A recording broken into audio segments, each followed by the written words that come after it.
जब तक कमल का पुष्प बाजार में मिले तब तक एक कमल का पुष्प सोमवार की सोमवार शंकर को चढ़ाना चालू कर दे। सोमवार को नहीं चढ़ाए तो प्रदोष को चढ़ा, पर शंकर की भक्ति। बाजार में से पौधा ले लिया और बेलपत्र का पौधा दान करिया, उसको कम से कम थोड़ा समय अपने घर में तो रखो।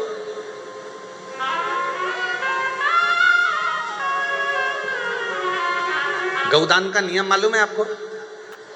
कितना लोग जानते हैं गौदान के नियम को?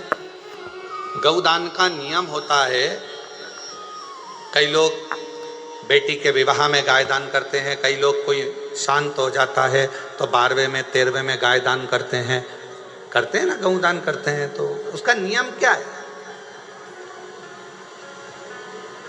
गौदान का नियम होता है कि गाय को अगर दादा परदादा के लिए दान कर रहे हो, वो चले गए, शांत हो गए, उनके 12वें में, उनके 13वें में, उनके 1 महीने के बाद अगर आप दान कर रहे हो, 12वें 13वें में दे रहे हो, या कन्यादान बेटी का कर रहे हो उसमें गौदान कर रहे हो, या तुम्हारा मन हुआ का गौदान करना है हमारे पूर्वजों, तो पहले उस गाय बछड़े को अपने घर में रखकर उसकी सेवा करना पड़ेगी 1 रात्रि 2 रात्रि, उसके बाद गौदान करो। पहले उसकी सेवा तो करो।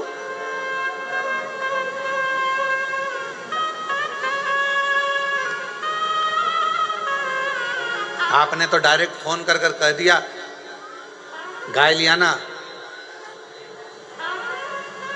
दान करना है। पंडित जी ने संकल्प छुड़ाया, गाय दरवाजे पर आई और 1 मिनट में संकल्प छूटा। पंडित जी से कहा ले जाओ गाय, लेके जाओ जल्दी से, गाय बछड़ा लेकर जाओ। पंडित जी गाय बछड़ा लेकर चले गए। ढीले कम करो, गाय बछड़ा पंडित जी लेकर चले गए। ये श्रेष्ठता नहीं। तुलसा जी का पौधा घर में रखकर उसको पोषित कर कर बड़ा कर कर फिर शालिग्राम भगवान से विवाह कर कर फिर दिया।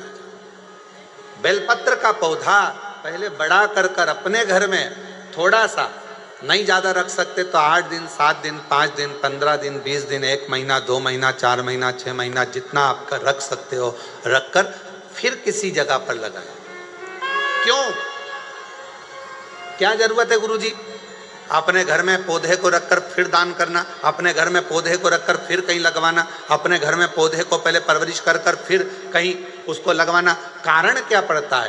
कारण एक है, वायव्य संहिता शिव महापुराण की कहती है, अगर हमने किसी बेलपत्र के पौधे को अपने घर में रखकर 5 दिन 7 दिन 1 महीना 15 दिन 6 महीना उसको परवरिश करा तो हमारे घर का कितना भी नेगेटिवता, कितनी भी हमारे घर में कुछ भी गंदा हो रहा है, कुछ गलत हो रहा है, कोई गलत हो रहा है, कोई झूठ बोल रहा है, कोई पाप कर्म हो गया हमारे घर में, इस भूमि पर जिसमें हम रहते हैं उस घर में एनर्जी अगर नहीं है तो आपने उस पौधे को अपने घर में रखकर उसका परवरिश कर कर 15 दिन 7 दिन 1 महीना 2 महीना 6 महीना 8 महीना जितना तुम्हारा मन कर जाए, 1 दिन 2 दिन जितना मन कर, उसके बाद पौधे को कहीं लगवा। क्यों?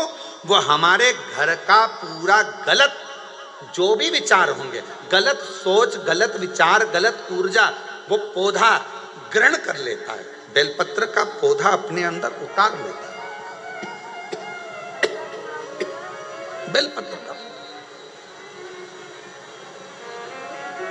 और बाद में फिर वो बेलपत्र के पौधे को हम ले जाकर कहीं रोपित कर देते हैं तो उसकी ऊर्जा हमारे घर पर हमेशा रहती है, हमेशा। कैसे? इसके सत्य प्रमाण क्या हो सकता है? तो सत्य प्रमाण का स्मरण करिएगा। एक गाय को 5 दिन 7 दिन 9 दिन 15 दिन अपने दरवाजे से रोटी दीजिए। 9 दिन रोज रोटी दो, 10वें दिन गाय तुम्हारे दरवाजे पर आकर खड़ी हो जाए। बोलो खड़ी होगी कि नहीं होगी? जम के तो बोलो, खड़ी होगी ना।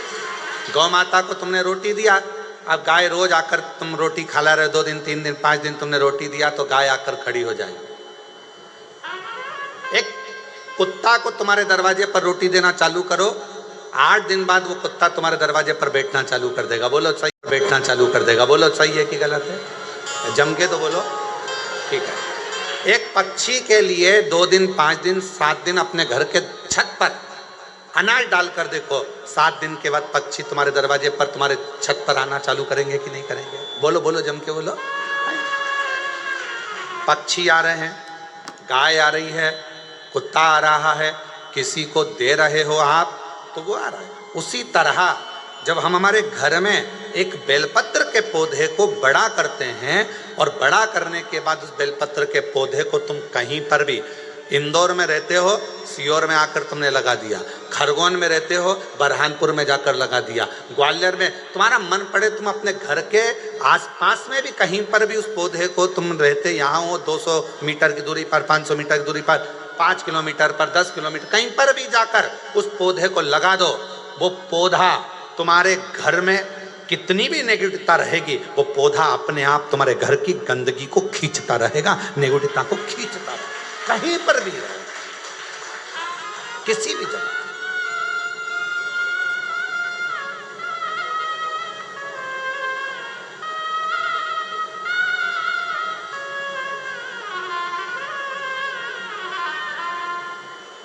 उस ऊर्जा को वो पौधा अपने पास की ऊर्जा को देता रहता है। और सरल भाषा में समझो, वायव्य संहिता को, व्यास जी महाराज द्वारा रचित शिव महापुराण की वायव्य संहिता और सरल भाषा में समझो। बेटी को शादी कर दिया, बेटी चली गई अमेरिका, ठीक है। अमेरिका में जाने के बाद, अमेरिका में पहुंचने के बाद बेटी को तुम्हारी याद आ रही कि नहीं आ रही है? जम के बोलो जरा। आ रही। तुम्हें बेटी की याद आ रही कि नहीं आ रही है? आ रही। याद आ गई तो वो कभी ना कभी तो तुमसे फोन पर बात करेगी, मम्मी कैसी हो, मैं पहुंच गई हूँ, अच्छे से हूँ, अभी कितनी बज रही है तुम्हारे इंडिया में, हमारे यहाँ तो ये टाइम हो रहा है। बेटी से बात करो उसकी, अर्थात वो अपनी ऊर्जा से तुम्हारी ऊर्जा की ओर अग्रसर। अपने घर में रखे हुए बेलपत्र के पौधे को अपन ने जो पाला है, जो अपने पौधे को पोषित किया है, बड़ा किया है, 6 महीना, 2 महीना, 15 दिन, 1 दिन, 8 दिन, जितना भी तुम रखे हो, उसके बाद तुम कहीं पर भी जाकर लगाओगे, तुम्हारे घर का जो गंदगी होगी, जो दुख होगा, जो तकलीफ होगी, वो पौधा उसको खींचते चले जाएगा और अपनी ऊर्जा देता चलेगा। अपनी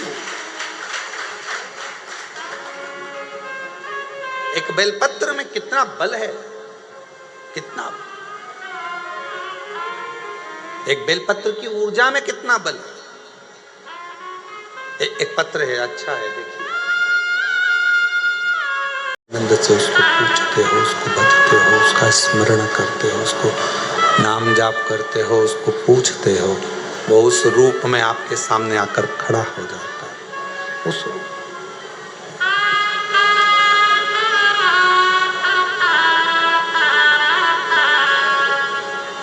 आपको लग रहा होगा कि आप शिव महापुराण की कथा सुनने के लिए बैठे हो,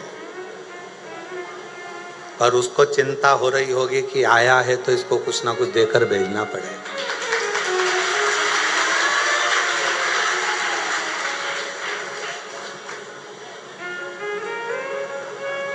आप तो आ गए कथा सुनने के लिए कि हम कंकर शंकर का पूजन करने आए हैं, यहाँ पर 108 बार श्री शिवाय नमस्तुभ्यम बोलने के लिए आए हैं, कंकर शंकर का पूजन करने आए हैं। कथा मिल गई सुनने के लिए, हमको कथा मिल गई सुनने के लिए।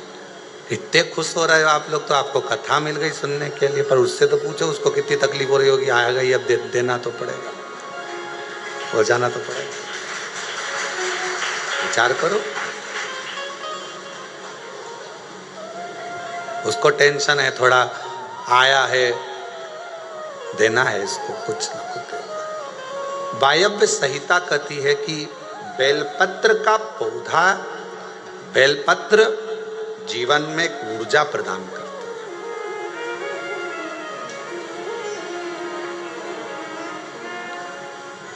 आप करके देखो, एक प्रैक्टिकल जरूर करो। थोड़े दिन अपने घर में एक बेलपत्र के पौधे को रखो, छत पर, गार्डन में, गच्ची पर, बाहर, उसकी सेवा करो, उसका जल चढ़ाओ। फुर्सत मिल जाए तो 2 मिनट बैठकर उसके पास में आप श्री नाम श्री शिवाय नमस्तुभ्यम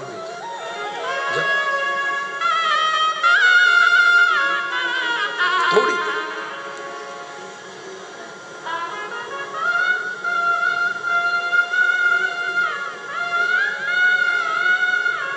हमारे यहाँ बाबा का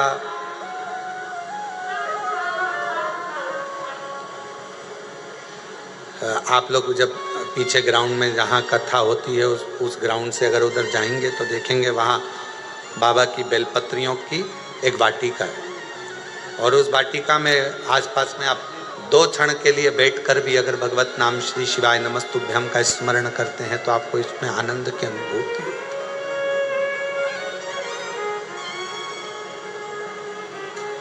आनंद की अनुभूति होती है शिव नाम से।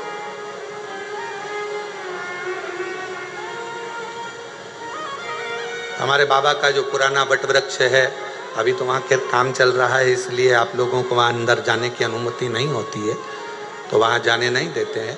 पर जो पुराना वट वृक्ष है वहाँ पर भी आप कभी जब वहाँ का काम पूरा हो जाएगा तो आप लोग दर्शन करेंगे। जब आप वहाँ पहुँचेंगे, बैठेंगे, वहाँ की ऊर्जा का स्मरण करेंगे तो आपको ज्ञात होगा।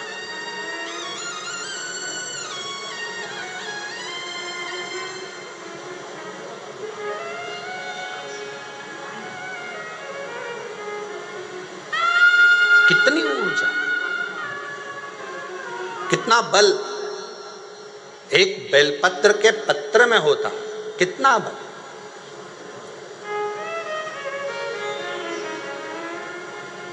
और हम सबसे कहेंगे, जिन मेरी बहनों के हाथ कंपन होते हैं, हाथ कांपते हैं, जिन मेरे भाइयों का शरीर कांपता है, थोड़ा थोड़ा कंपन शरीर में होता रहता है, हम उनको भी कहेंगे, उनसे भी निवेदन करें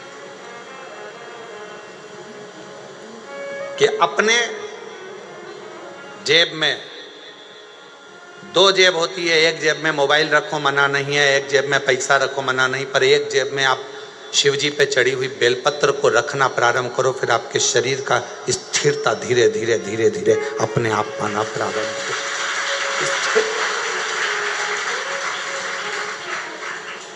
जिनका शरीर कांपता है, डॉक्टर का इलाज करवाओ। डॉक्टर शिव का एक रूप है, दवाइयाँ लो, गोलियाँ लो, जांचें कराओ, पर साथ में कहीं अगर बेलपत्र का पौधा है, बेलपत्र का वृक्ष है, उस बेलपत्र के वृक्ष की छांव में थोड़ी देर बैठकर, बेल के वृक्ष की छांव में बैठकर श्री शिवाय नमस्तुभ्यम का स्मरण करो। 8 दिन 15 दिन कर कर देखो, 16वें दिन हमको पत्र लिखकर भेजना कि तुम्हारे हाथ पैर कांपने में थोड़ी आनंद हुआ कि नहीं हुआ, ठीक होना चालू हुआ कि नहीं। ऊर्जा, एक बेलपत्र की पत्ती में वो बल होता है, एक बेलपत्र के वृक्ष में वो बल होता है जो सुख प्रदान करता है।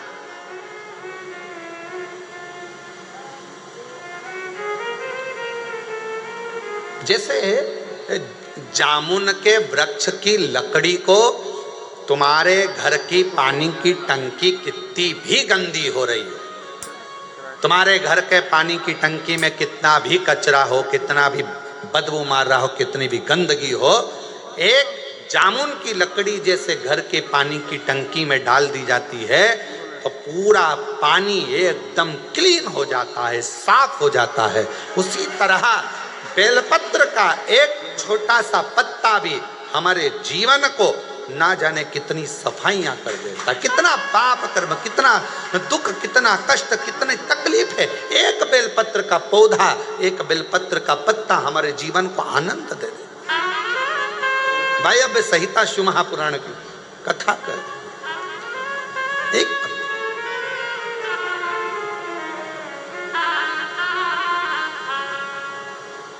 वो माता एक कीर्तन गाती हैं, इस बेलपत्र में क्या बल है जिसमें मेरा भोला मगन है। क्या बल है इस बेलपत्र में, क्या बल। कल हरतालिका तीज रहेगी, 26 तारीख की हरतालिका तीज है। कल पूरा भारत, पूरा विश्व, जगह जगह पर माताएं फुलेरा बांधेंगी। उस फुलेरे का दर्शन करने के लिए भले तुम्हारा व्रत हो चाहे ना हो, पर 5 फुलेरे का दर्शन अवश्य कर कर आओ, अपने जीवन को धन्य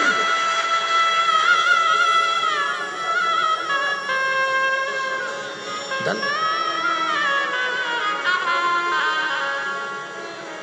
करो दर्शन। यहाँ पर भी फुलेरा बनता है, हम व्यासपीठ जहाँ है यहाँ पर हर साल कई वर्ष हो गए बनते हुए बाबा के। हमारे घर पर भी बनता है बाबा के धाम, जहाँ जहाँ मंदिर है हो सकता है। हम तो यहाँ तक कहेंगे आप लोगों से, किसी शिव मंदिर में अगर कोई फुलेरा ना बांधे और आपको अगर भगवान सामर्थ्यता दिया है तो कुछ पेड़ों की पत्तियाँ तोड़कर उसको धागे में बांधकर फूल वगैरह लगाकर आप अपनी तरफ से 2 लकड़ियों को या 4 लकड़ियों का कैसा भी बनाकर, या डलिया हो तो डलिया, उसको बांधकर शिव जी के मंदिर में आप ही अपनी तरफ से फुलेरा लटकाया ना, तो वो भी क्या लगा।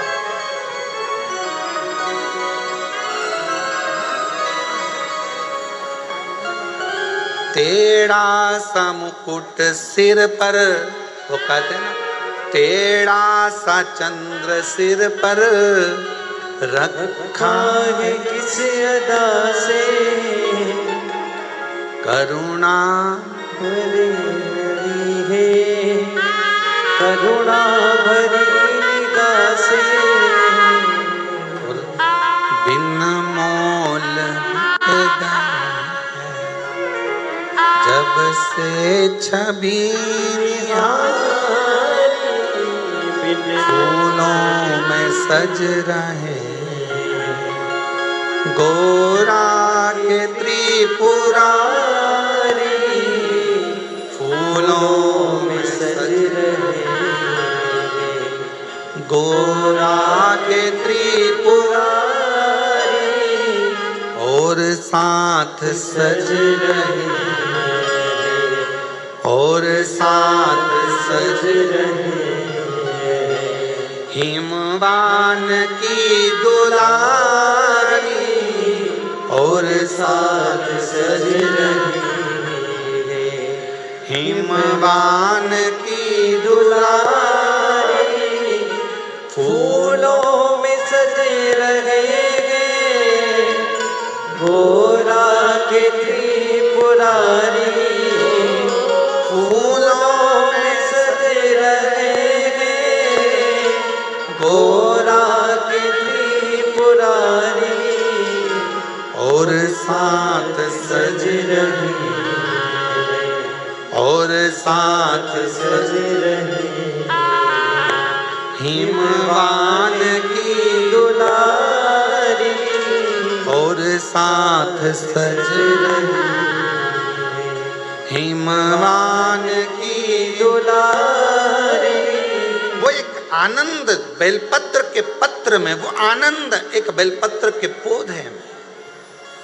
चंदन की लकड़ी को कीचड़ में पटक दो तो भी सुगंध देती है, चंदन की लकड़ी को अलमारी में बंद कर दो तो भी सुगंध देती है, चंदन की लकड़ी को एक कपड़े में बांध कर रख दो तो भी सुगंध देती है, चंदन की लकड़ी को छत पर रख दो तो भी सुगंध देती है, चंदन की लकड़ी को जमीन में गाड़ दो तो भी सुगंध देती है। चंदन की लकड़ी चाहे कीचड़ में पटको चाहे कचरे में पटको, पर चंदन की लकड़ी अपनी सुगंध दिए बिना नहीं रहती। उसी तरह बेलपत्र अपना असर दिखाए बिना रह नहीं सकता। बेलपत्र और बेलपत्र का पौधा अपना असर दिखाए बिना रहता नहीं है, वो उसकी ऊर्जा वो दिखाता, उसका ऊर्जा हमें सुख देता। शिव जी के मंदिर में जाओ ना तो तुम वहां से प्रसाद मांगो ना मांगो पर एक बेलपत्र का प्रयास करा करो। हाँ, यहाँ लोग आते हैं, बेलपत्र कई माताएं पूजन कर कर चली जाती हैं, वहाँ बेलपत्र पड़ी रहती है, कई माताएं उसको उठा लेती है, धोती है, खा लेती है,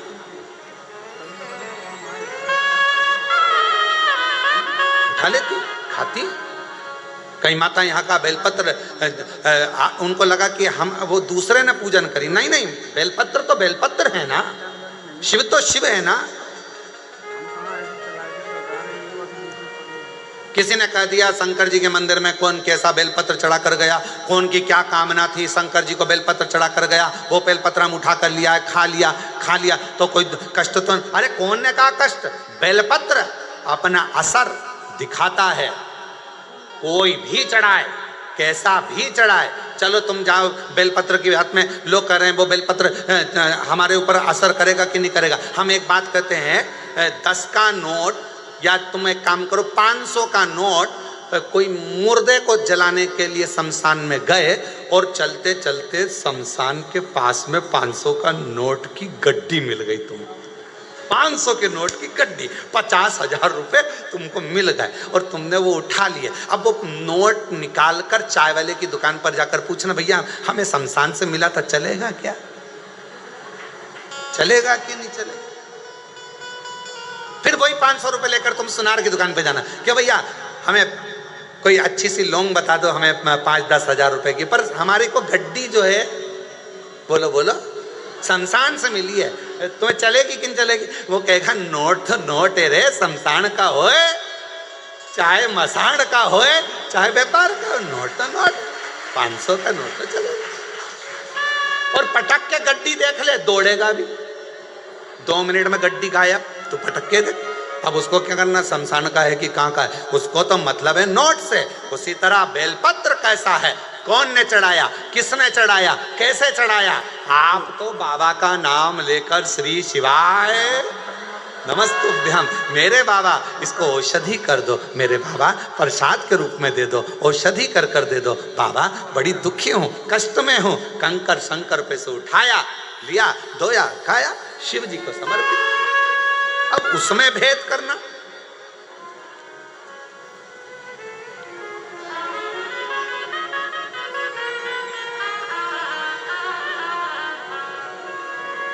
नोट तो नोट है, चाहे वो शमशान में हो, चाहे वो मकान में हो, चाहे वो बंगले में हो, चाहे वो झोपड़े में हो, नोट अपना काम अपनी जगह का।